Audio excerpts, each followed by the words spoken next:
만지지 마. 오늘 키가 300만 원 네가 물어.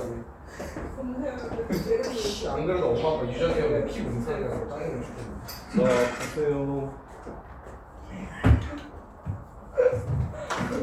자, 집합은 키가 큰 사람들의 모임, 이런 거는 집합이 아니에요. 근데 우리 반에서 키가 가장 큰 사람들의 모임은 집합일까요? 아닐까요? 이거는 집합이에요. 근데 우리 반에서 2m 이상인 사람들의 모임 하면은 집합일까요? 아닐까요? 집합이죠. 그것도 원소가 아무것도 없는 걸 명확하게 확인할 수 있죠. 이렇게.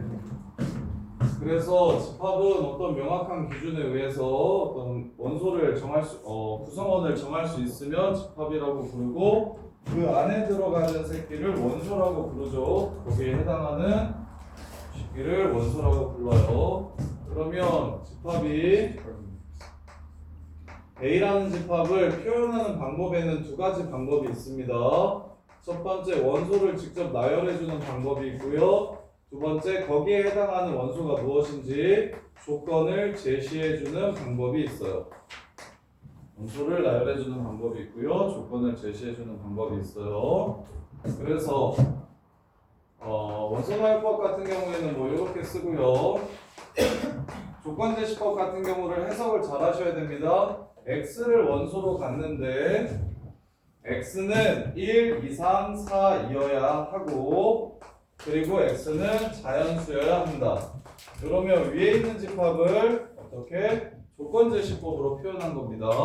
그러면 조건제시법보다 원소나열법이 훨씬 쉽기 때문에 조건제시법이 주어지면 원소나열법으로 원소를 바로 적어주시고 생각을 시작해 주시는 게 훨씬 편해요. 생각을 시작해 주시는 게 훨씬 편하고, 그 다음에 두 번째, 그러면 요 안에 원소라는, 자, 요 집합에 원소라는 기호로 뭐라고 쓰냐면, 집합이 이런 식으로 있을 때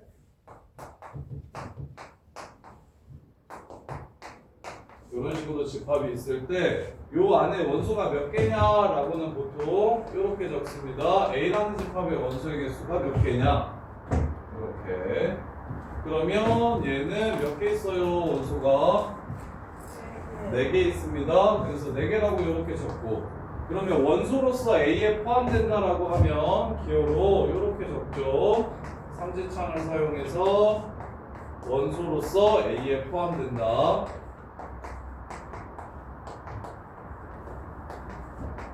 이렇게 적어주시면 되고. 근데 이제 이 원소를 가지고 집합을 만들 수도 있어요. 그걸 뭐라고 부르냐면 부분집합이라고 부르죠. 그러면 각 원소마다 얘네들을 사용해서 부분집합을 만들지 아니면 사용하지 않을지를 결정해야 되기 때문에 이렇게. 그래서 전체 부분집합의 개수는 몇 개가 된다? 2의 4제곱 이렇게 된다. 그래서 부분집합의 개수는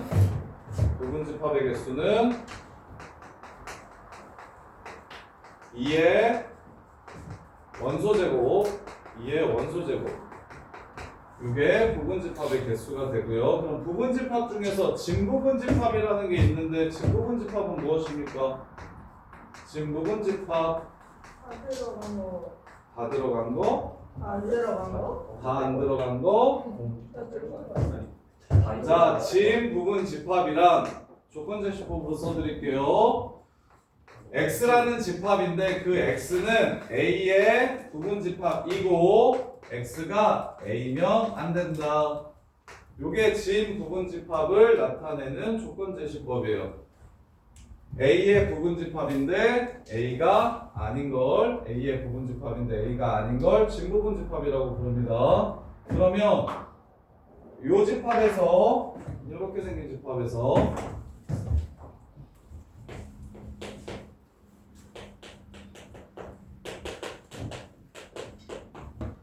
자, 진부분집합의 개수는 몇 개게요? 15개. 전체에서 자기 자신을 이렇게 빼줄 거니까. 그러면 1을 반드시 포함하는 부분집합은 몇 개게요? 8개? 8개. 이유는 1은 무조건 들어간다고 했으니까 두 가지 선택 경우가 아니라 무조건 들어가야 되는 한 가지 경우밖에 없어서 나머지 원소만 들어가야 되는지 안 들어가야 되는지를 결정해주면 되니까. 그럼 1을 반드시 포함하지 않는 부분집합의 개수는 이것도 8개. 1을 무조건 안 넣는다고 했으니까 1은 경우가 한 가지고 나머지는 두 개씩 생겨서. 그 다음에 1을 반드시 포함하는 진부분집합의 개수는 몇 개일까요? 1을 반드시 포함하는 진부분집합의 개수. 그리고 1을 반드시 포함하지 않는 진부분집합의 개수는 몇 개일까요? 7개. 위에는 7개, 아래는 7개. 땡 8개. 자, 진부분집합은 1, 2, 3, 4를 제외해야 됩니다. 그럼 1을 반드시 포함하는 부분집합에는 1, 2, 3, 4가 들어가요? 안 들어가요? 들어가죠. 그러니까 얘는 7개인데 1을 반드시 포함하지 않는 부분집합을 구하면 공집합부터 2, 3, 4, 2, 4, 3, 4 그 다음에 2, 3, 4 그 다음에 3, 4, 2, 3 이렇게 8개가 나오죠. 이 8개에 1, 2, 3, 4가 들어있어요? 안 들어있어요? 안 들어있으니까 진부분집합이 되는 게 맞습니다. 8개 전부. 그래서 얘는 빼지 않는 겁니다. 정확하게 이해하셔야 돼요. 개념을. 1을 반드시 포함하는 진부분집합의 개수를 구하라고 하면 1 들어가서 2, 3, 4를 넣지 말지를 결정해서 부분집합을 만들면 당연히 1, 2, 3, 4라는 집합도 나올 테니까 빼주셔야 되고 1을 포함 안 한다고 하면 2, 3, 4만 가지고 만들 거니까 그렇게 만들었을 때는 1, 2, 3, 4가 안 들어갑니다. 그래서 1을 빼주지 않고 그냥 무식하게 진부분집합이면 하나 뺀다 이렇게 생각하시면 틀려요. 그런 문제는 나오지도 않을 뿐더러 실제로 나오는 문제들은 다 이런 식으로 개념을 정확하게 완벽히 이해하셔야 실수하지 않는 문제들이 나옵니다. 자, 그 다음에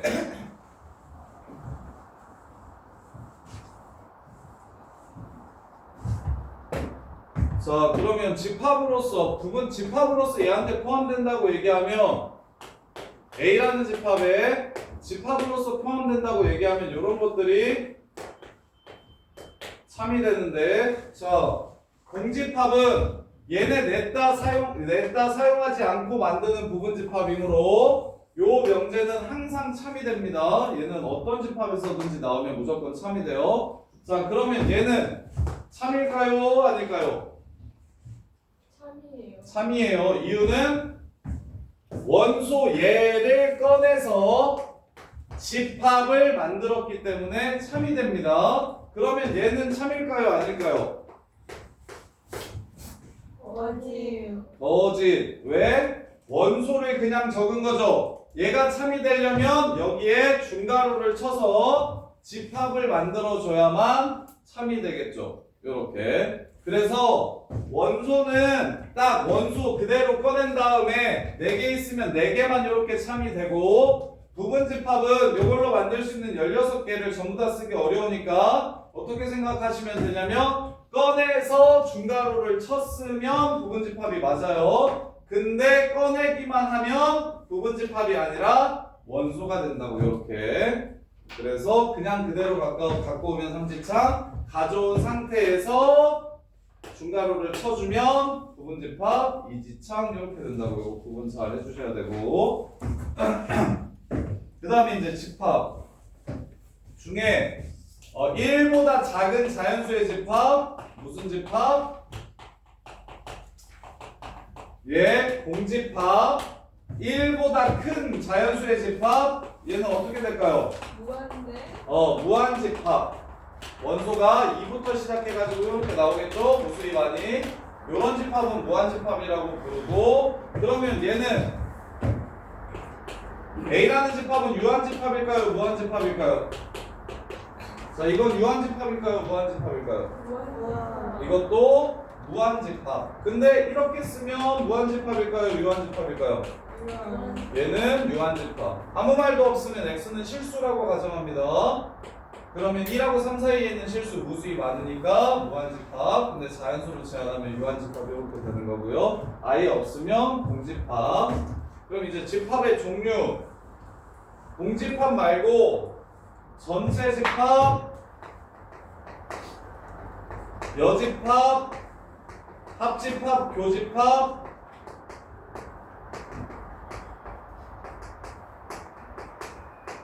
차집합 요런 용어들이 있는데 얘네들 다 기억납니까? 자, 여집합을 조건제시법으로 표현해보세요, 민규야. 여집합은 무엇을 원소로 갖는데? 내가 하나 해줄 테니까 밑에 거 너네 해봐. x를 원소로 갖는데 x는 A의 여집합은 전체의 부분집합이고, 그런데 A의 뭐가 아니다? A의 부분집합이 아니다. A에 포함되지 않는다. 여집합은 무엇을 원소로 갖냐면 전체의 원소인데 A의 원소는 아니다.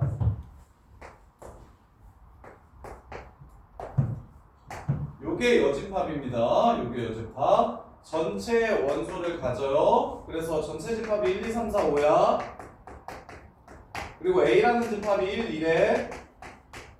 요렇게. 그럼 A 여집합은 3, 4, 5인 거 맞죠?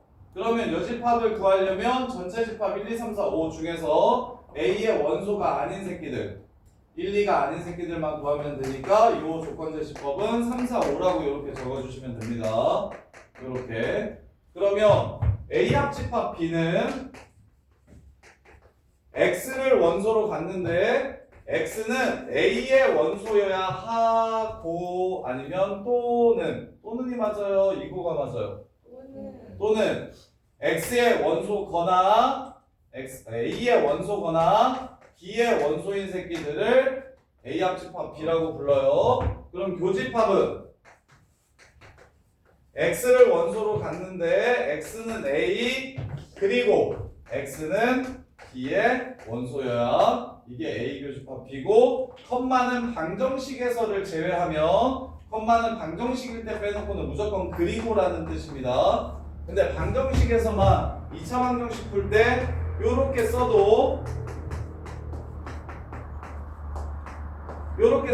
여기서만 또는이라고 쓰기로 약속했고 2차 방정식을 워낙 많이 푸니까 저 때만 또는 대신 그냥 컴마 쉼표로 사용하기로 하고, 그 외 나머지 수학 부분에서 모두 컴마가 나오면 다 그리고라는 뜻입니다. 이것도 만족시키고 요것도 만족시킨다. 이거 다 그리고라는 뜻이에요. 자, 그 다음에 차집합 하기 전에, 그러면 교집합이 없는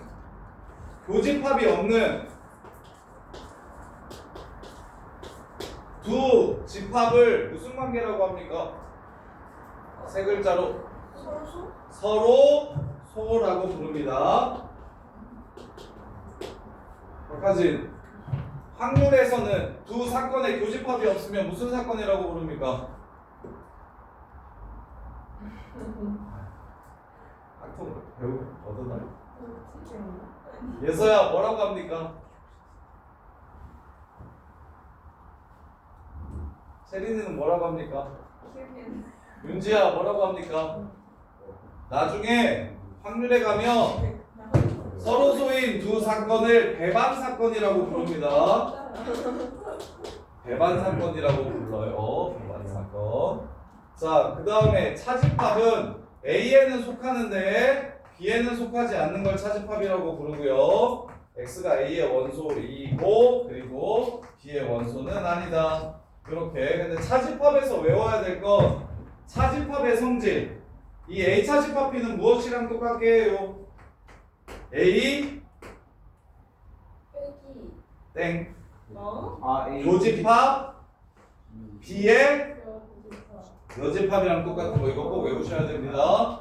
집합을 연산할 때 차집합을 교여로 바꿔서 풀어야 되기 때문에 이걸 차집합의 성질이라고 불러요. 차집합의 성질. 이거 증명은 어떻게 할까요?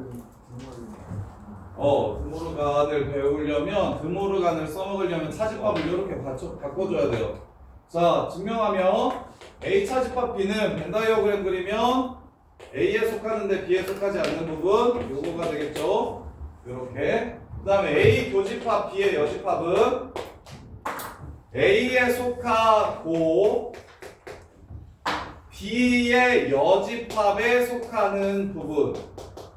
두 번 색칠된 부분이니까 A 차집합 B 부분 맞죠? 연두색이랑 파란색이랑 둘 다 칠해지는 부분. 이런 식으로 집합은 서로 같음을 벤 다이어그램 이용해가지고 증명해 주시면 그냥 끝나요. 이렇게. 얘도 답 찍어줘봐. 채점해라. 채점하고 틀린 거 고치고 봐. 풀거가 돼. 70%. 내가 맞아 맞은 거니?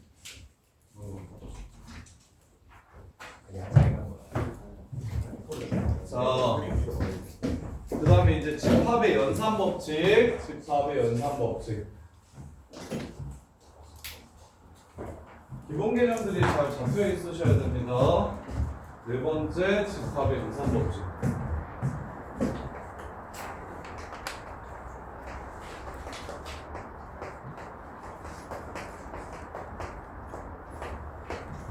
자, 집합의 연산 법칙은 교환 법칙, 결합 법칙,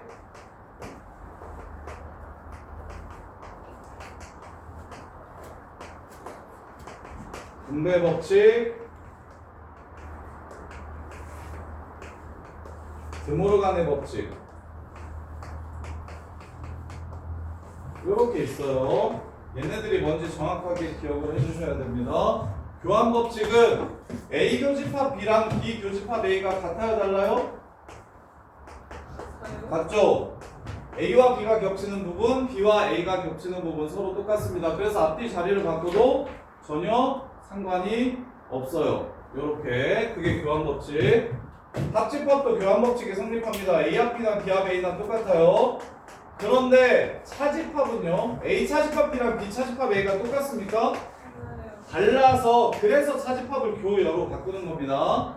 교집합과 합집합만 다음과 같은 법칙들이 성립해서. 그럼 결합 법칙은 연산기호가 서로 똑같을 때 앞에 걸 두 개 먼저 합치고 뒤에 걸 합치는 거랑 뒤에 거 두 개를 먼저 합치고 앞에 거를 합치는 거랑 결국 A합 B합식으로 둘 다 똑같습니다. 그래서 가로가 앞에 쳐져 있어도 뒤에 쳐져 있어도 항상 똑같기 때문에 이걸 결합법칙이라고 불러요. 이렇게. 그 다음에 분배법칙. A 교집합 B 합집합식. 얘가 A 교집합 B 합집합 A 교집합 C랑 똑같습니다. 이걸 분배법칙이라고 불러요. 이걸 분배법칙. 그럼 반대로 A 합집합 B 교집합 A 합집합 C를 합치면 A 합집합 B 교 C라고 쓸 수 있는데 이건 결합법칙을 쓴 거게요? 분배법칙을 쓴 거게요? 결합. 이라고 많이 생각해서 선생님이 지금 물어본 거예요. 결합은 같은 연산 기호에 대해서 앞에 거 두 개를 먼저 하나, 뒤에 거 두 개를 먼저 결합하나 똑같다는 게 결합법칙이고 얘는 지금 분배법칙을 이용해서 합쳐놓은 겁니다. 결합법칙을 사용한 게 아니고 분배법칙을 이용해서 합쳐놓은 거예요. 그래서 내신 문제 여기다가 자 여기서 일로 갔는데 무슨 법칙을 썼어요? 하고 박스를 이렇게 쳐놓고서 이게 뭐 분배인지 결합인지 드물어가는지 차집합의 성질인지 이렇게 물어보거든요. 근데 여기다가 결합이라고 쓰는 친구들이 많은데 얘는 분배 법칙을 이용해서 둘을 하나로 합쳐준 겁니다. 합쳤다고 해서 무조건 결합 법칙을 쓴 게 아니라고. 사진 이해돼? 이거 헷갈리시면 안 돼요. 합쳐놨다고 결합 법칙을 쓰는 게 아니고 펼쳐져 있는 걸 합치는 건 전부 다 분배 법칙을 사용해서 합친 겁니다. 결합 법칙이랑 같은 연산 기호에 대해서 가로의 위치만 바꿔주는 걸 결합 법칙이라고 불러요. 자, 요렇게. 그 다음에 이제 마지막으로 드모르간의 법칙 보시면 A 교집합 B의 여집합은 누구랑 똑같다는 거냐면 A의 여집합 합집합 B의 여집합이랑 똑같다는 게 드모르간의 법칙. 드모르간의 법칙. 그러면 너 이거 드모르간의 법칙 써봐.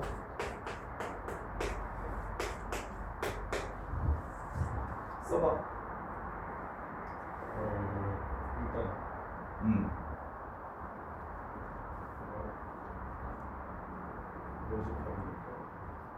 뭐? A 뭐라는 거야?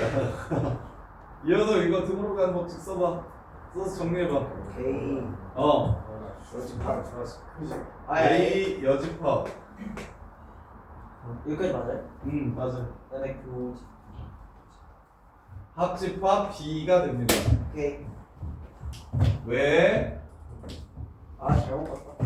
차는 교여로 바꿔야 된다니까?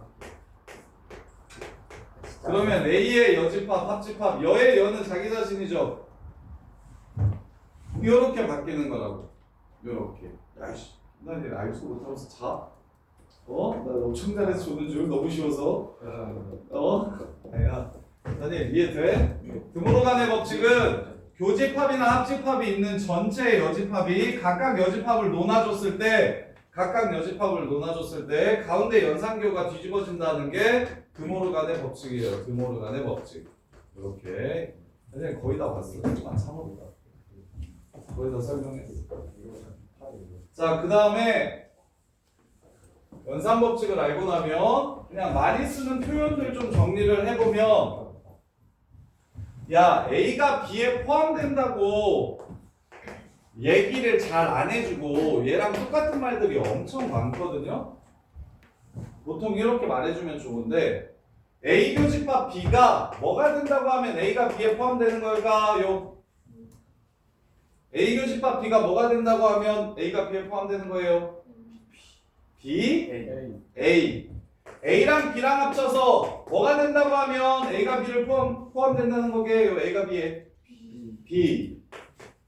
그러면 A가 B에 포함되면 주영아, A 차집합 B는 어떻게 되게요?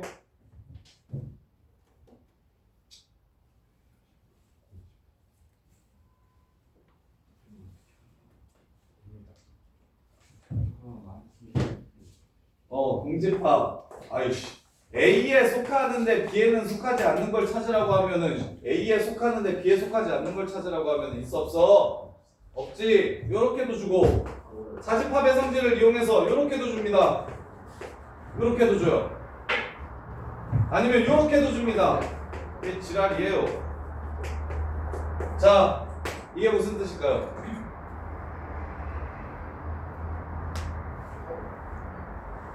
이게 요 뜻입니다. 이렇게 주면 못 알아보겠죠. A와 B가 다음과 같은 관계를 만족시킨다. 그때 A가 뭔지 찾아라. 뭐 이런 식으로 준단 말이야? 그럼 요 관계식이 무슨 뜻인지 이해하기가 좀 어렵죠. 얘가 뭐예요? A 교 B의 여집합이죠. 드모로간 쓰면. 그럼 A 차집합 B의 여집합이 전체면 A 차집합 B는 어떻게 되겠습니까? A 차집합 B는 공집합이 되겠죠. 그래서 요거를 요렇게까지 바꿔서 막네요. 그래서 A가 B에 포함된다는 표현을 그냥 단순히 포함된다고 안 주고 되게 여러 가지로 주니까 이런 것들을 잘 정리해 주시면 좀 편하고, 그 다음에 이제 마지막으로 이제 집합의 개수.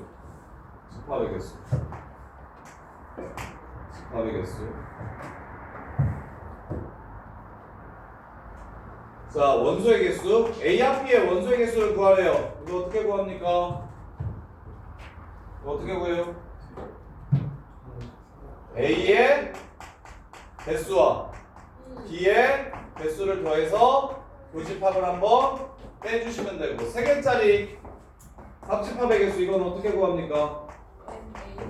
A 개수, B 개수, C 개수 빼기 교집합 개수.